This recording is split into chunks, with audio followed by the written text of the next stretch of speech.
Bien.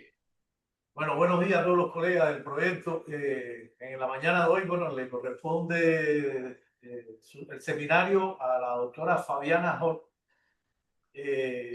La doctora, pues bueno, nos envió una pequeña síntesis. Es licenciada en farmacología, Universidad Federal de Río Grande do Sul, Brasil. Realizó su doctorado en bioquímica en la Universidad de Oxford, Reino Unido.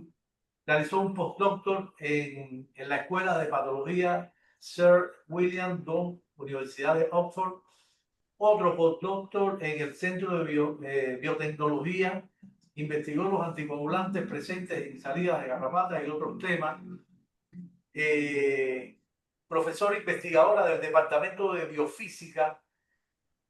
Organizó un simposio internacional sobre Escherichia coli extraintestinal aviar celebrado en Porto Alegre, y otras investigaciones más que recientemente ha estado estableciendo o realizando sobre biología molecular de la Escherichia coli extraintestinales, así como otras investigaciones sobre la caracterización molecular y factores de virulencia de las Escherichia coli extraintestinal, así como los factores de adaptación y la su fisiología.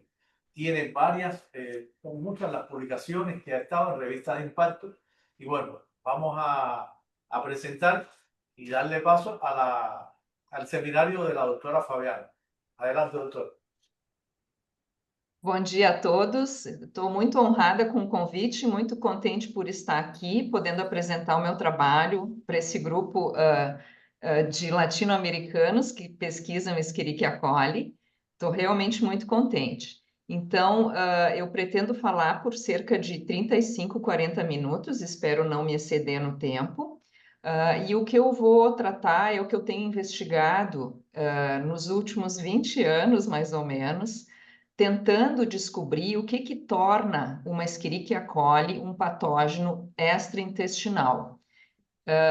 Estamos buscando essas respostas, eu obviamente não sou a única, tem vários outros grupos fazendo isso. E eu devo dizer, já vou antecipar que eu tenho algumas respostas parciais, mas eu continuo querendo saber o que faz com que uma E. coli possa causar uma infecção fora do intestino. Então, eu quero só contextualizar aqui que a Escherichia coli é possivelmente o organismo mais bem estudado. Nós temos, até dezembro de 2024, cerca de 350 mil genomas sequenciados. Nós temos uma quantidade de dados bastante grande. Sabemos que as E. coli, elas compartilham, né? Até o momento é esse dado que a gente tem, cerca de 2.500 genes, dentre os 4 a 5 mil genes que estão presentes nas várias cepas.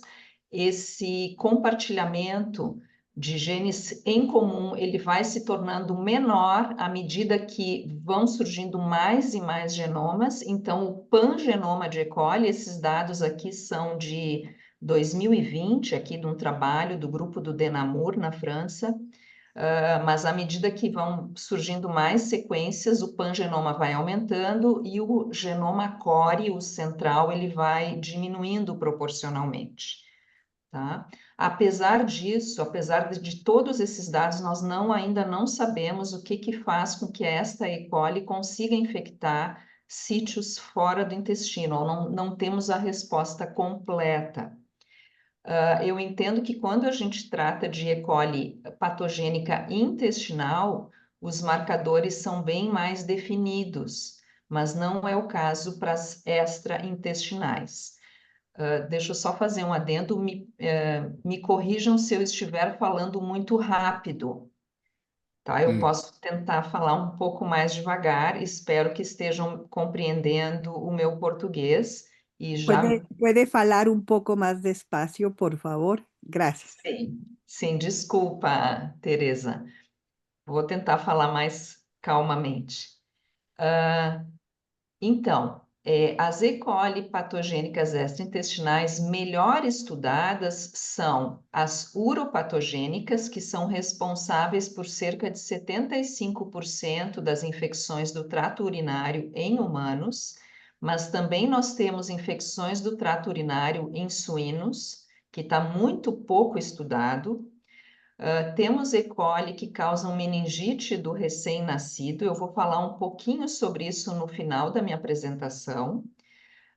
Mas o que eu tenho mais estudado nas últimas 2 décadas são as patogênicas aviárias, que causam infecções em aves de produção e são um problema para a avicultura, não só brasileira, mas para a avicultura mundial. É um problema que afeta a avicultura em todos os países. Além dessas 3 principais, nós temos causadoras de sepse, também é bastante estudada, as uropatogênicas suínas, causadoras de infecções do endométrio, seja em cadelas, perros, né, gatas e cavalos, éguas.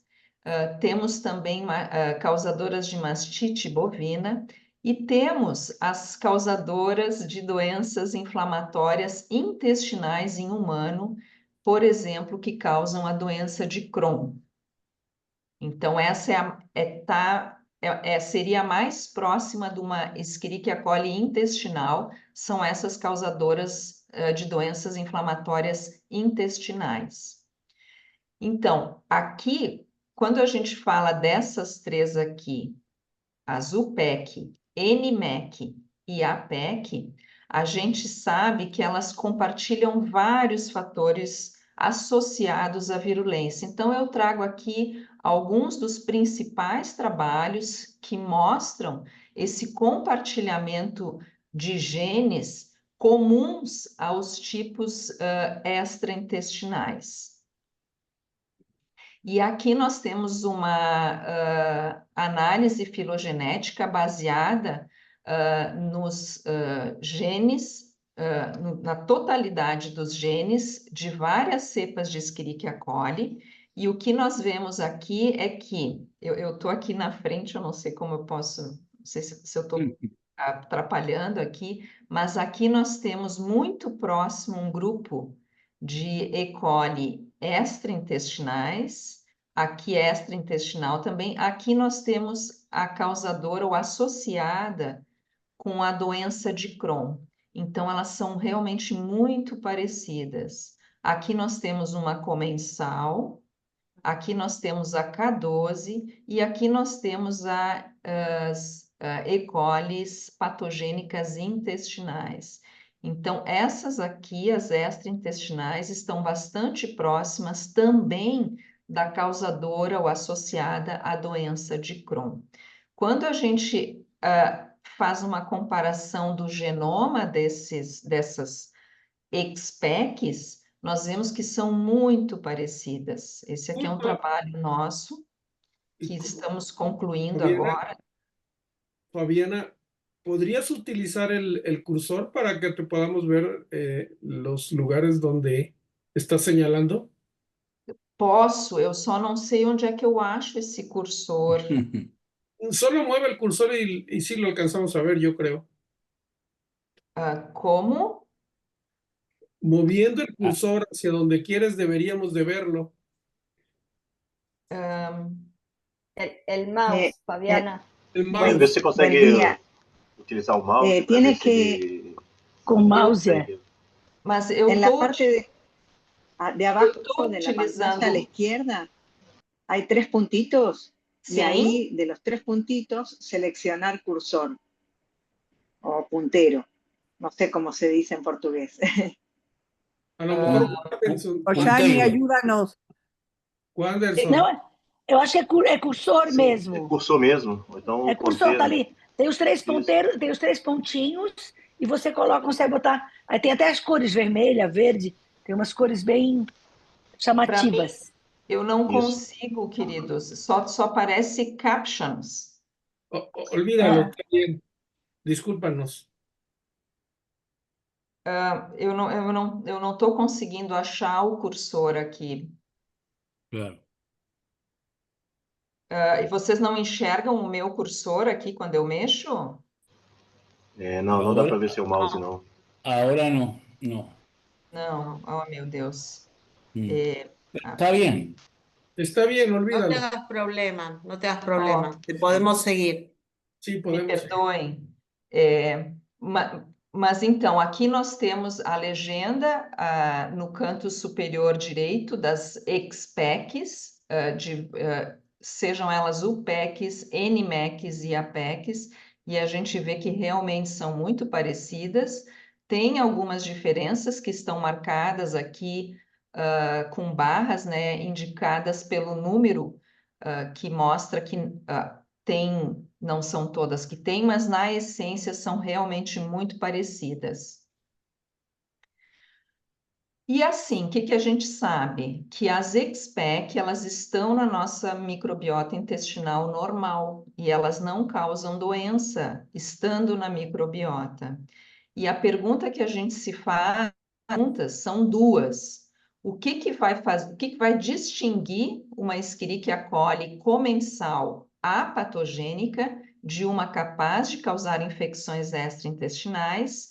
E a segunda pergunta é como que uma XPEC que está no intestino alcança sítios extraintestinais do hospedeiro e acaba estabelecendo a infecção? Então, eu vou tratar agora da primeira pergunta e vou tratar mais especificamente sobre colibacilose aviária, que é o conjunto de infecções extraintestinais causadas por E. coli patogênicas aviárias, que a gente chama APEC. E o problema que as APECs causam na avicultura são as matrizes contaminadas, ou seja, as galinhas poedeiras podem sofrer de infecção do oviduto. Nós temos transmissão vertical das matrizes aos ovos, causando infecção do embrião e de pintos de um dia. Temos transmissão horizontal entre os pintinhos. E em frangos, temos celulites e infecções respiratórias, e todas elas podem resultar numa infecção sistêmica. Então, é um problema bastante presente na produção. E o que distingue? O que a gente já sabe que uma XPEC precisa ter para causar infecção? A gente sabe que são necessários sideróforos, sistemas de captação de ferro para sobreviver nos líquidos biológicos do hospedeiro. Sabemos que precisam de protectinas para resistir aos efeitos do soro e evitar células de defesa do hospedeiro. E, em alguns casos, essas XPEC também contam com adesinas para colonizar os sítios extraintestinais. Então, essas adesinas, em alguns casos, são mais importantes, em outros casos, menos importantes. Eu já vou tratar um pouco adiante. E para a gente chegar nesta conclusão, que precisa de sideróforos, protectinas, adesinas, vários trabalhos têm sido feitos em vários países, e nós fizemos aqui no Brasil, nós caracterizamos cerca de 200 isolados de APEC coletados aqui no sul do Brasil, e aqui está a caracterização. Na época fizemos a caracterização por PCR convencional e sorotipagem, e a determinação do grupo EcoR, só para mostrar aqui que nós temos essa caracterização. E o interessante desse trabalho é não só a caracterização dos isolados, mas também a caracterização da virulência desses isolados em ensaios in vivo, em modelo de pintinho de 1 dia de idade. Então, nós temos esse trabalho aqui. Este trabalho, um dos trabalhos, mostrou que uma mesma ave pode estar infectada por mais de uma cepa. Então, quando está circulado aqui a cepa com a mesma cor, é porque foi isolado de uma mesma ave, mas são cepas distintas filogeneticamente. Aqui outro par, aqui um par que é um clone, mas aqui nós temos um par que não é clone. Então, esse nosso trabalho também mostrou que uma mesma ave pode estar doente por mais de uma E. coli, tá? E aqui é o outro trabalho, e aqui eu trago um gráfico dos ensaios em vivo, em que a gente inocula em pintinhos de um dia subcutâneo uma dose da bactéria de Escherichia coli e analisamos as condições clínicas do pintinho e quantos deles acabam morrendo num tempo de 7 dias. E esse score vai de 0 a 10, e nós vemos aqui que a K12, que é a patogênica, ela tem um score muito baixo, em oposição a essas aqui que tem um score bem elevado e outras aqui de score intermediário. Ou seja, avirulenta e virulenta. Avirulenta AMG 1655 e virulenta as demais.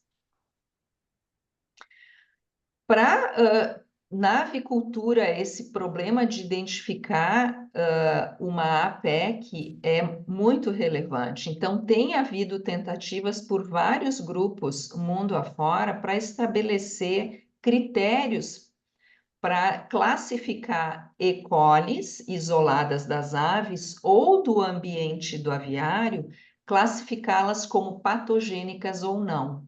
Então, um desses trabalhos, não é o único, mas foi o que teve mais aceitação na indústria, foi esse trabalho do grupo da Lisa Nolan, feito pelo Timothy Johnson, em que eles testando quase 800 isolados de APEC e 200 isolados fecais, sem, no entanto, terem realizado ensaios in vivo para confirmar a virulência, eles ainda assim propuseram 5 genes que estariam mais associados à virulência. Foi um trabalho que teve bastante aceitação, mas foi proposto em 2008, mas alguns anos depois nós verificamos se isso seria verdadeiro para os isolados brasileiros, e nós verificamos que, bem, os isolados APEC, tratando dessa nossa coleção que foi testada em vivo, nós juntamos mais 100 isolados de cama de aviário, ou seja, ambientais do aviário, em que determinamos também a virulência em vivo, e nós observamos que os isolados APEC, em vermelho, têm uma virulência mais alta do que os isolados de cama de aviário, que estão em verde. E aqui nós temos a presença em preto e ausência desses 5 genes para essa coleção de APECs e de isolados de líter, de cama de aviário. E o que nós observamos, tá? Fazendo análise.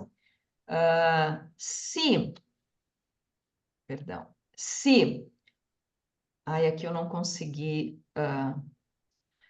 a maioria dos isolados de APEC caíram no grupo com 2, 3 ou 4 desses genes aqui. Observem que esses dois, OMP-T e hemolisina F, estão sempre juntos, então eles foram tratados como um único só.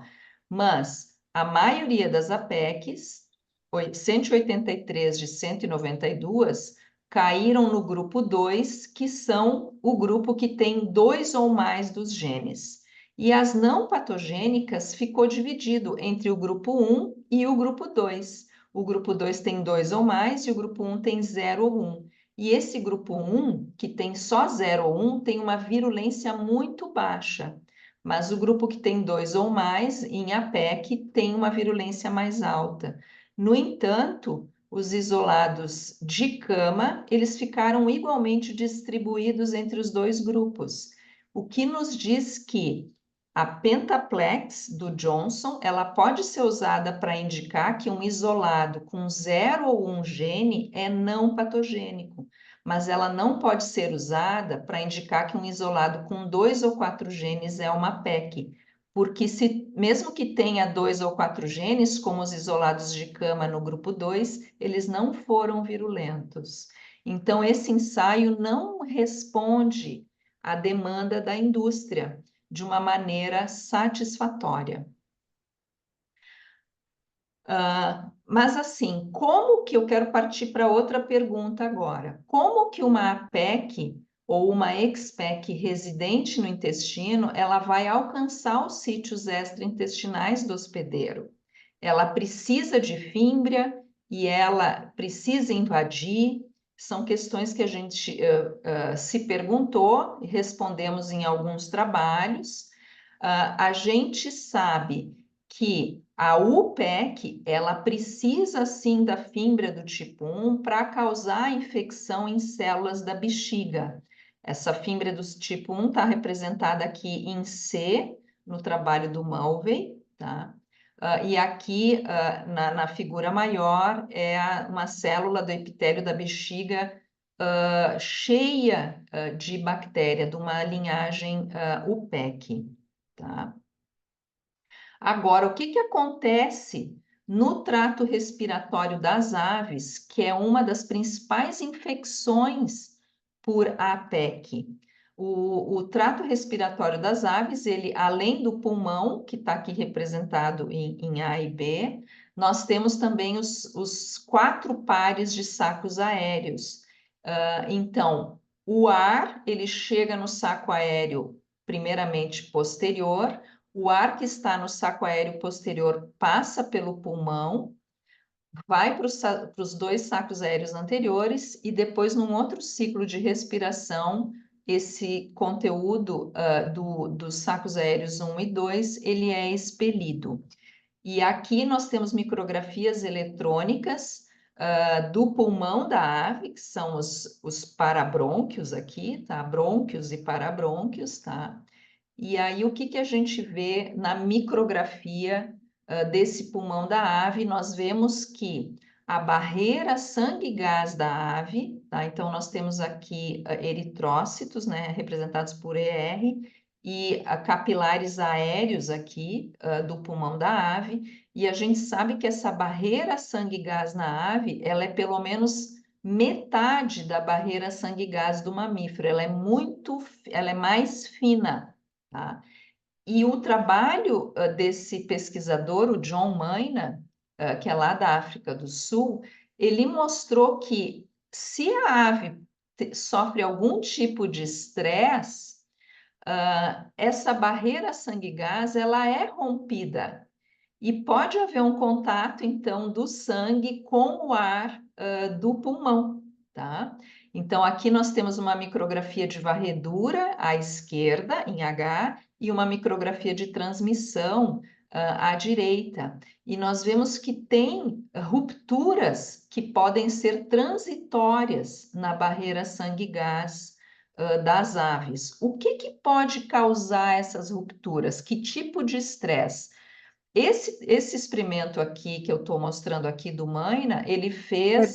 Perdón, no, ¿ahí muestras también las bacterias o aquí no se ven las? Não, aqui não tem bactéria, é só a morfometria dos pulmões.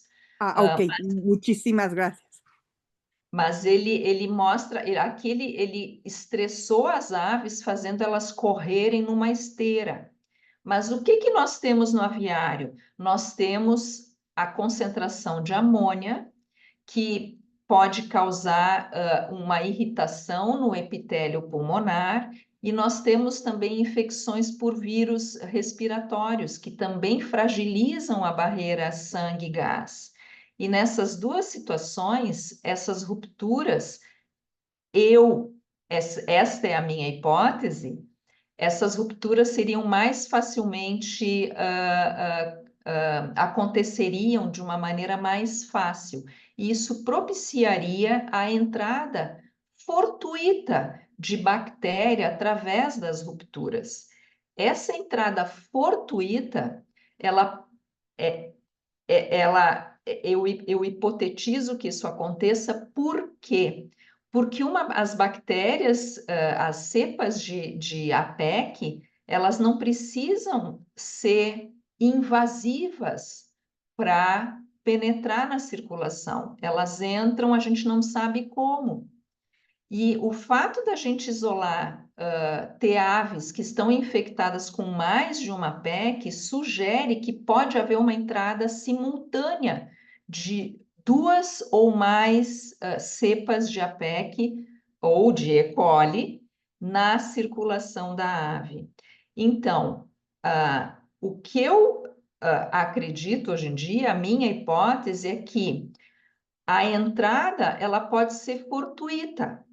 E o que vai determinar a infecção, que vai ser capaz de causar a colibacilose, vai ser se a bactéria, se a E. coli, é capaz de resistir nos líquidos do hospedeiro e evitar a limpeza pelo sistema imunológico. Então, quando a gente pensa, né, no conjunto de dados, a gente sabe que uma mesma ave colissepticêmica pode estar infectada por 2 ou até 3 cepas distintas, sugerindo uma entrada simultânea, portanto passiva, não precisa ser uma entrada ativa. E essa E. coli, essa APEC colissepticêmica, não precisa ser dotada de mecanismos de invasão ou atravessamento da barreira epitelial. Então, o que ela vai precisar ter? Ela vai precisar ter os sideróforos e vai precisar ter protectinas, mas eu acho que ela não vai precisar ter as adesinas, tá? E o nosso foco, mais recentemente, tem sido investigar a função dos sideróforos, né? A gente sabe que o ferro, né, as bactérias, precisam de pelo menos 10 na menos 7 molar de bactérias nos líquidos biológicos para poder se multiplicar, mas nos eucariotos, as proteínas transferrina e ferritina mantêm uma concentração muito baixa de ferro, então as bactérias, para estar nos líquidos biológicos, precisam sintetizar mecanismos de captação de ferro, como a enterobactina, que é ubíqua em E. coli, até onde eu sei. E a afinidade da enterobactina por ferro é bastante alta e ela consegue captar ferro dos líquidos biológicos. No entanto, a enterobactina ela é neutralizada por albumina e lipocalina no soro, ela só atua no intestino. E isso, se vocês lembram, o Charles Dozois apresentou muito bem no seminário dele, no encontro de E. coli patogênicas que nós tivemos no Butantan em junho último. Então, E. colis extraintestinais, elas vão precisar de outros sideróforos, e os que nós temos são 3. A aerobactina, codificada por esses genes, a salmoquelina e a Yersinia bactina. São esses os 4 sideróforos, junto com a enterobactina, que fazem com que a E. coli consiga tirar ferro do meio. O ferro, todos nós sabemos, são necessários, sobretudo, para os centros de ferro e enxofre da cadeia respiratória bacteriana. E nossa também, mas aqui é da bacteriana, tá? E aí eu trago aqui um conjunto de artigos muito bons que mostram a relevância dos sideróforos para a patogenicidade de E. coli extraintestinais. Eu trago aqui alguns dos mais robustos, né? Aqui um do Denamur, de 23, em estudos de comparação dos genomas de inúmeras E. colis, né? Que apontam que os sideróforos são centrais para que uma E. coli consiga causar uma infecção extraintestinal. Dito isso, a gente sabe que nós vamos ter muitas bactérias comensais, fecais, que também vão ter os sideróforos, né? Então, uma coisa que a gente está investigando é se não apenas a presença do gene, mas também a atividade siderófora, ou seja, o fenótipo de aquisição do ferro, seria capaz de distinguir melhor uma ex-PEC de E. coli comensais apatogênicas. Por que a gente pensou na atividade siderófora? Porque todos esses trabalhos aqui, eles mostram que o sideróforo é necessário. Mas quando a gente faz análises de grandes populações, estatisticamente, nem sempre o sideróforo é um marcador de E. coli extraintestinal, tá? Então, a gente gostaria de saber se a atividade fenotípica vai ser capaz de responder. Então, para responder essa pergunta, a gente tem testado esse ensaio de captação do ferro do meio, e esse ensaio funciona da seguinte maneira: o agar ele vai ter um corante cromazural S que quela o ferro, e quando a bactéria, a E. coli, lança para o meio um ou mais desses 4 sideróforos, enterobactina, aerobactina, salmoquelina e yersinia bactina, esses sideróforos tiram o ferro do cromazurol e deixam um halo laranja ao redor da colônia, que é isso que a gente vê aqui. E a gente consegue quantificar o tamanho desse halo e ver se a atividade é maior ou menor. Então, o halo da Ki7122 representa, a Ki7122 é uma APEC, que tem 3 dos 4 sideróforos, e a K12 tem apenas a enterobactina. A K12 também ela gera um halo, mas é normalmente consistentemente menor do que E. coli que possuem os demais sideróforos, que não apenas a enterobactina. E nós temos já praticamente todos os dados fechados para a nossa coleção de cerca de 190 cepas APEC. Aqui eu trago só um gráfico com 86 delas. Então, a gente vê aqui no eixo Y o diâmetro do halo e no eixo X as cepas individuais. E em cinza nós temos o diâmetro do halo após 48 horas e em preto após somente 24 horas. Então, a gente vê que a produção do halo é bastante alta, né? Comparável à Ki7122, que é a segunda barra no gráfico. A primeira barra no gráfico é a K12, que é bem menor, tá? E aqui eu trago o mesmo gráfico agora com só cepas de cama de aviário, ou seja, cepas ambientais, usando a mesma escala, tá? E a gente vê que, na média, o diâmetro do halo de fato é menor, tá? Então, olhando aqui na mesma escala, aqui é maior o diâmetro do halo, aqui é menor. Nós estamos fechando esses dados e vamos fazer uma análise estatística mais robusta. A análise estatística preliminar mostrou que o diâmetro do halo das APECs é significativamente maior do que o diâmetro do halo nas ambientais. Mas nós queremos fazer essa relação com a presença e ausência de cada um dos 3 sideróforos presentes em XPEC. Isso eu ainda não tenho, espero ter dentro de uns 2 meses. E a nossa proposta, então, o objetivo do trabalho do meu laboratório é a gente vir a fornecer à indústria avícola um teste mais eficaz para indicar se uma dada E. coli é uma APEC em potencial. Isso é o objetivo, o valor maior do nosso laboratório. Eu só quero agora falar mais uns 5 minutos, se eu ainda tenho tempo, Cristina. Sí, Sí. Fabiana, termina. Tá? Que eu quero apresentar os dados que nós temos com uma coleção de 60 isolados de E. coli de meningite, ou seja, isolados do líquor de diversos pacientes, tá? Por que a gente está estudando a meningite? Porque nós não temos dados de caracterização de cepas que causam meningite neonatal em nenhum país fora dos países ocidentais mais ricos, como América do Norte, Europa, Austrália. Então, nós realmente não temos. E aí nós fomos investigar, uma por essa razão, porque nós não temos dados, e outra por quê? Porque se a gente compreende